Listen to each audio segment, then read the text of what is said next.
everybody, Allie with the Novella Bloom. Happy Sunday. It is warm.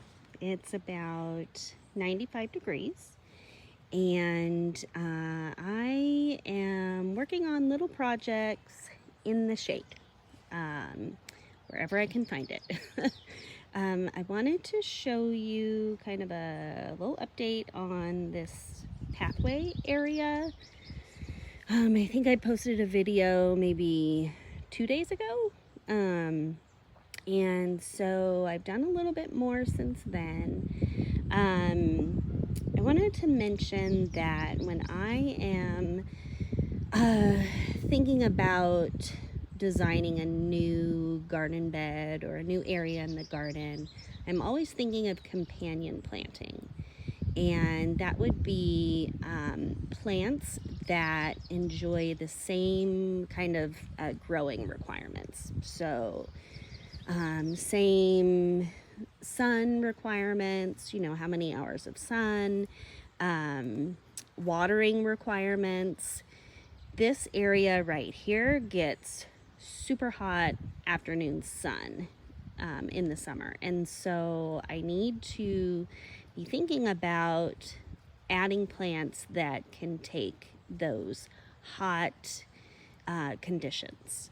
And so I have some grasses, I have some sedums and daisies and daylilies, some perennial geraniums, and a couple other things. So I'm going to tell you a little bit about each plant.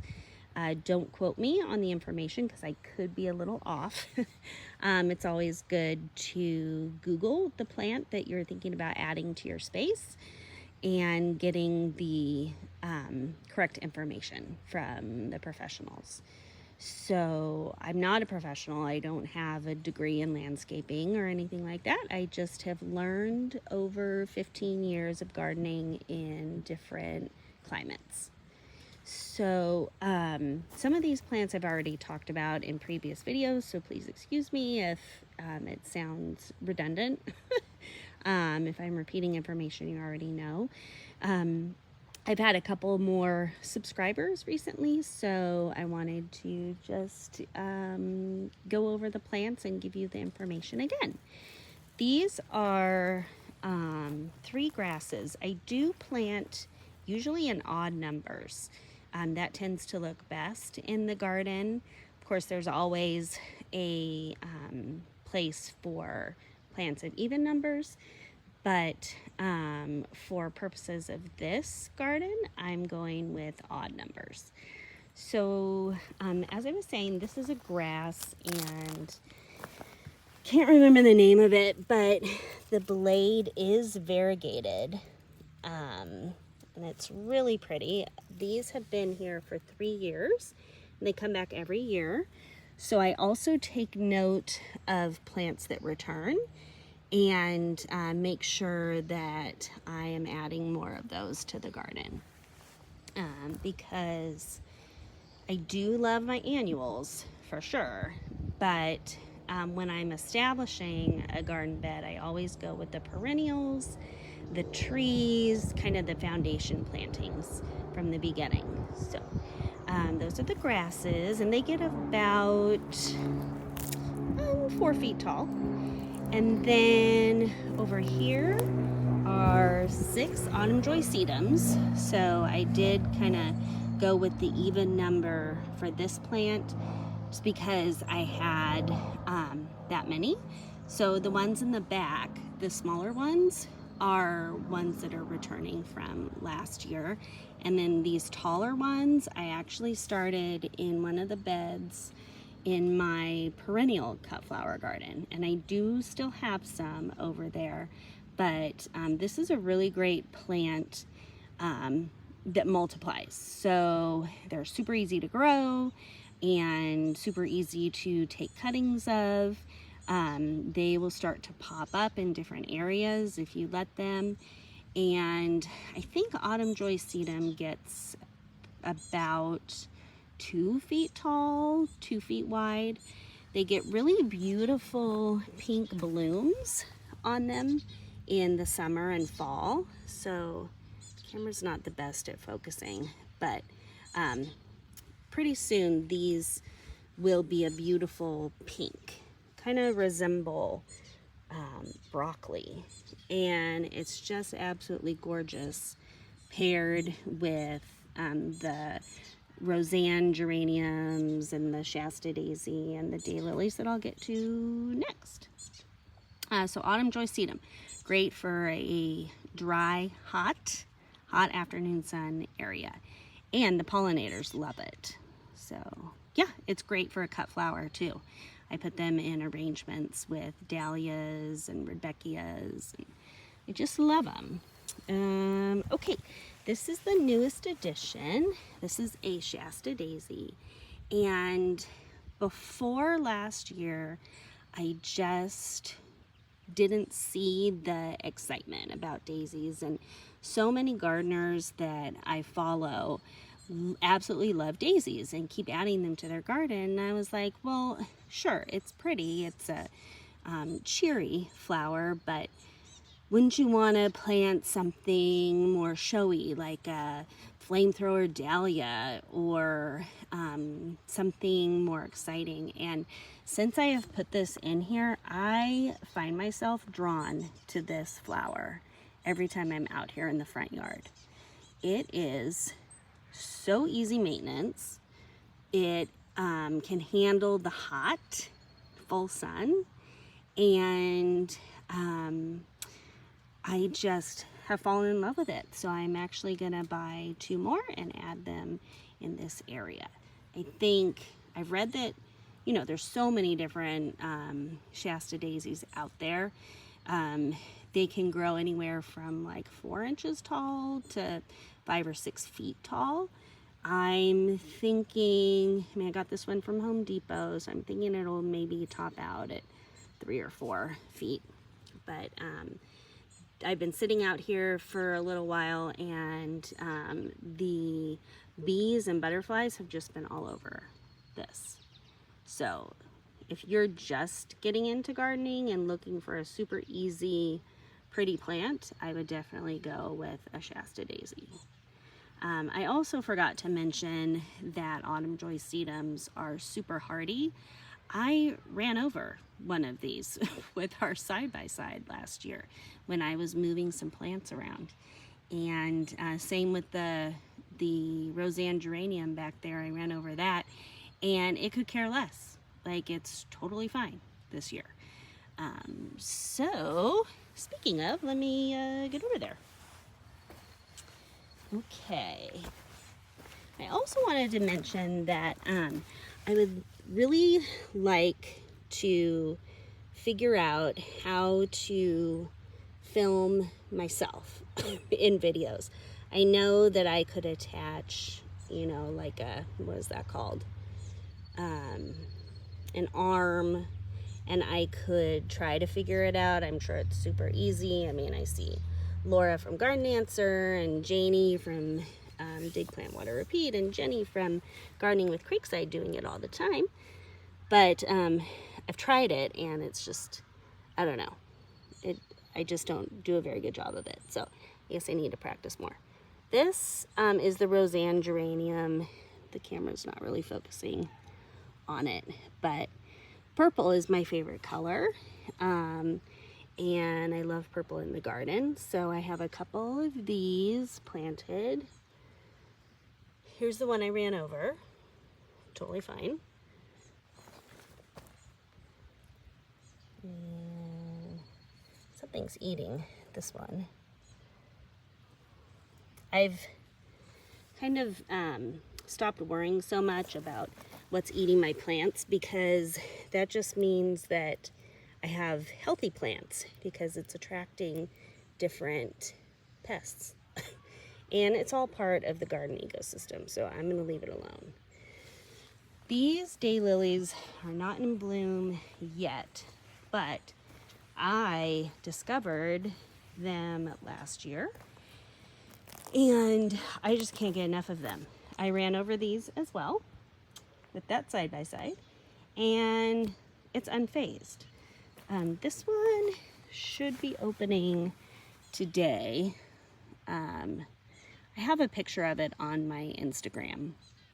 But this is Proven Winners Rainbow Rhythm Primal Scream. I have 3 of them planted right here, and they're super hardy. They are great companions to the Shasta daisies and the autumn joy sedums and the geraniums. So I think I'm going to be adding a lot more daylilies to the garden over the years. Okay, and then I have my little stepping stones, and now I want to show you, let's look down the path. I just added, it's kind of hard to see them, but I added 2 planters at the end, and I'm not sure what I'm going to put in there. We do get a lot of deer, and so it needs to be something that deer will kind of stay away from, although I think if a deer is hungry enough, it'll try anything. And there's my little wheelbarrow, trusty wheelbarrow. So yeah, I'm gonna put something, I think, kind of structural in there to draw you into that next garden. Right now it's just a lot of shrubbery. We do have an apple tree and a cherry tree, or 2 apple trees and a cherry tree back there. But we kind of like to have the shrubbery for privacy. Okay, so this whole area, let me show you over here. This is all one lawn, and I decided last year that I did not want to spend all day pulling sprinklers around to try to keep this grass looking good, when actually in Washington, grass can go dormant in the summer and look like it's dead, or maybe it is dead, I don't know. But I don't like that look. If I'm gonna have grass, I want it to be nice and green and pretty. So I am slowly turning this area into one big garden bed. And I'm not sure what I'm gonna plant in here. We do have 2 plum trees. The deer have gotten to them. So there's one right there and one right there. The deer have gotten to them. I did find a plum on one of them, but you know, I could get upset about the deer eating my pretty things and eating my food, but you know what? They were here before me, and so I'm just gonna let them do their thing, especially when their little babies are with them. I just you know, say, hey, could you maybe not eat my hydrangeas? And yeah, just get yourself a little snack and keep moving along. Okay, this is a huge rhododendron. It's, I don't know, maybe 15 feet tall under this Doug fir. We have so many Doug firs. We're on 2.5 acres, and we're just surrounded by Doug firs, which I love. Before we lived here, we lived in the Santa Cruz Mountains in California, and we were surrounded by redwoods. We lived in the middle of a redwood forest in a little cabin, and it was just the cutest little thing. That's where I learned to do a lot of shade gardening. Very different than where we live now. But so what I did was I put down some cardboard. That's what's under this compost. And my plan is to keep adding more cardboard and more compost and planting mix over this part of the lawn. And it will be a slow process, but I think it's going to be worth it in the end. And this is the Espoma Land and Sea compost. I put down some rocks before I put the compost down to kind of help hold the cardboard down. So next season, when it's time to plant, I'll take those rocks away and I can plant in this area. This is a Pieris japonica. They do really well in our area. And I have that planted next to this hosta. And then we have a carex down here. Not only do we have bunnies, or deer, but we have bunnies. And they like to eat my carex. So, I don't know, whatever. I'm just not gonna worry about it. But these are great companion plants as well. So the Pieris will get, it can get like 8 feet tall, and it has like red foliage when it first comes out, and it gets white little flowers in the spring, and they turn to berries, and the birds love them.